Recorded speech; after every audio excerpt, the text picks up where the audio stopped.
Yo, what's good everyone? This is Ayo Boxing with Madiba, and we're here to talk about Frank Martin looking weight drained. This is going to be a quick video, but yesterday was a live weigh-in for Gervonta Tank Davis versus Frank Martin, and as you all know, Frank Martin looked weight drained. Dude looked like a skeleton, and everyone pointed this out. Fans, professionals, and boxing pundits. It was so noticeable and surprising that many fans started to think that Tank put a rehydration clause on Frank, despite the fact that there is no rehydration clause for this fight, but people still ran with this narrative and began to discredit and hate on Tank. This isn't new because Tank has been criticized in the past for this, primarily from certain groups of fans. To keep it simple, I will refer to them groups as the Tank haters. They feel like rehydration clauses give Tank an unfair advantage because the opponents are dehydrated and cannot rehydrate properly to their weight. Therefore, they're not at 100% when they're in the ring.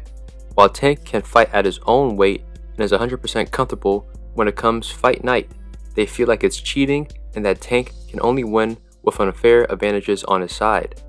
Which is reasonable to think, but these same fan groups, the Tank haters, hated Devin Haney and David Benavidez for being weight bullies. Those same fan groups claim that since Haney and Benavidez are naturally bigger than their opponents in their respective weight classes, they have an unfair advantage. Those guys will make the weight, but then rehydrate excessively, so when it comes to the ring on fight night, they are at least 1 or 2 weight classes bigger than their opponent. They call them cheaters and say that they should be moving up in weight and fight at their natural weight classes instead of fighting smaller guys.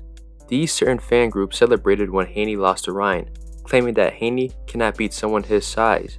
And they are happy that David Benavidez moved up to 175, claiming that Benavidez is too big to fight Canelo. So my question is, what is it? You mean to tell me that you hate rehydration clauses, but you also hate when guys rehydrate too heavily? Which one is it? Do you hate when guys weight drain their opponents, or do you hate weight bullies? The answer is, these guys really don't care about weight, they only care about pushing narratives and being biased. Because the truth is, you can't have one without the other. If you don't want rehydration clauses, then you're going to continue to have weight bullies in boxing. If you don't want weight bullies, then you're going to continue to have rehydration clauses in boxing. In my opinion, weight bullies is an issue that needs to be addressed in boxing for several reasons, and it needs to stop.